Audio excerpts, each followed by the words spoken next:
మీషోలో మనం సేల్ చేయాలనుకుంటే ప్రోడక్ట్ మాత్రం కంపల్సరీగా మన దగ్గర ఉండాలండి. మన శారీస్ కానీ, జ్యువెలరీస్ కానీ, కిచెన్ ఐటమ్స్ కానీ ఏదైనా సరే మనం ఏదైతే మీషోలో సేల్ చేయాలి అనుకుంటున్నామో ఆ ప్రోడక్ట్ అనేది కంపల్సరీగా మన దగ్గర ఉండాలి. మన మీషో కవర్స్ కూడా కంపల్సరీగా ఉండాలండి. మీషో కవర్స్ అని ఎందుకు చెప్తున్నాను అంటే మనం ఈ మీషో కవర్స్తో అయితే మనకి ఇక్కడ మనం స్కాన్ చేసుకోగలుగుతాము. మన ప్రోడక్ట్ మనం ఎప్పుడైతే డెలివరీ బాయ్కి ఇస్తామో మన ప్రోడక్ట్ అన్నది ఎప్పుడైతే షిప్మెంట్ చేసిన తర్వాత మనము అది స్కాన్ చేసుకొని ట్రేస్ చేసుకొని కూడా మన ప్రోడక్ట్ ఎక్కడి వరకు వెళ్ళింది, కస్టమర్కి డెలివరీ అయిందా లేదా అన్నది కూడా మనం ట్రేస్ చేసి చూసుకోవచ్చు అన్నమాట. తర్వాత ఇంకొకటి ఏంటి అంటే మనము ఎప్పుడైనా కస్టమర్ రాంగ్ ప్రోడక్ట్ రిటర్న్ పెట్టారా అనుకోండి, అప్పుడు క్లెయిమ్ చేసుకోవడానికి పాసిబిలిటీస్ చాలా ఉంటాయి. అందుకనేసి మీషో కవర్స్ యూస్ చేయాలి అని చెప్తున్నాను. ఈ కవర్స్ కూడా యూస్ చేసుకోవచ్చు అండి, యూస్ చేసుకోవద్దు అనట్లేదు. కానీ రిటర్న్స్ అనే రాంగ్ ప్రోడక్ట్స్ వచ్చినప్పుడు మనము రిటర్న్స్ క్లెయిమ్ చేసుకోవడానికి చాలా తక్కువ ఛాన్సెస్ ఉన్నాయి. ఒక్కొక్కసారి యాక్సెప్ట్ అవుతుంది, ఒక్కొక్కసారి యాక్సెప్ట్ అవ్వదు. మ్యాక్సిమం యాక్సెప్ట్ అవ్వదు చెప్తున్నా. మనం స్టార్టింగ్ స్టేజ్లోనే ఉన్నాం కాబట్టి మనకి మన ఫ్లిప్కార్ట్లో దొరుకుతాయి, అమెజాన్లో కూడా దొరుకుతాయి. ఒక 25 పీసెస్ అట్లా దొరుకుతాయండి. మనం ఇప్పుడు స్టార్టింగ్లోనే కాబట్టి మనకి ఆర్డర్స్ వస్తాయో లేవో చెప్పలేం కాబట్టి ఒక 25 అట్లా దొరుకుతాయండి. మనం శారీస్ అయితే 14x16 లేదా 12x16 ఉంటుంది. అవి తీసుకొని మనం ఆర్డర్ చేసుకుంటే సరిపోతుంది. ఒక 25 ప్యాకెట్స్ వస్తాయి.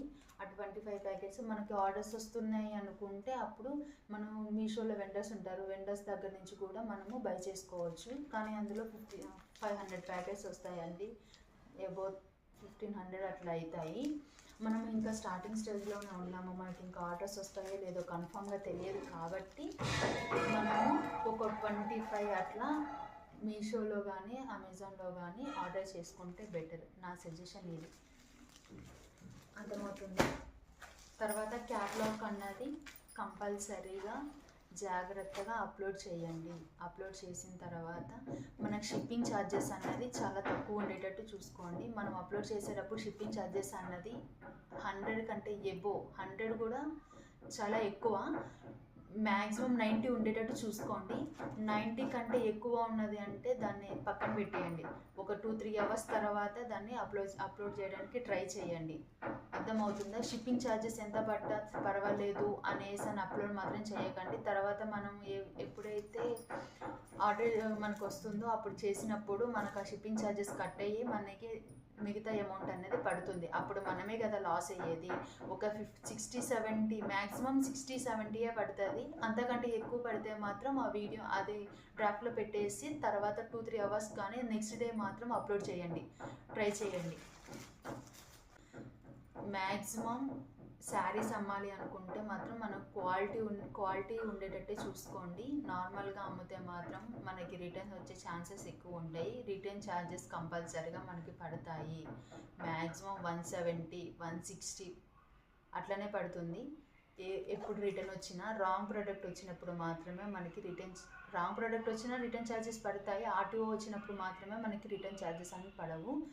మనం రిటర్న్స్ తగ్గించుకుంటే మనకు అంత ప్రాఫిట్ ఉంటుంది. అందుకే చెప్తున్నా, మన క్వాలిటీ మెయింటైన్ చేస్తేనే మనకి రిటర్న్స్ అనేది చాలా తక్కువ వస్తాయి. పికప్స్కి డెలివరీ బాయ్స్ రారు. మనం ప్యాక్ చేసిన తర్వాత ప్యాక్ చేసినప్పుడు చూడండి, మనకి అక్కడ చూపిస్తుంది ఏ టైంలోకి మనము డిస్పాచ్ చేయాలన్నది. మనకి ఆర్డర్ వచ్చినప్పుడు మన లేబుల్ డౌన్లోడ్ చేసుకున్న తర్వాత చూపిస్తుంది. అప్పటి వరకు వెయిట్ చేయండి. లేదు అప్పటి వరకు రాలేదు, దాటిపోయింది, 1 డే కంప్లీట్ అయింది, 2 డేస్ కంప్లీట్ అయిపోయింది డిస్పాచ్ ఇచ్చిన డేట్ కంటే అంటే వెంటనే సపోర్ట్లోకి వెళ్ళి టికెట్ రేస్ చేయండి. అందులో డెలివరీ అనేసి అని ఉంటుంది, టికెట్ రేస్ చేయండి.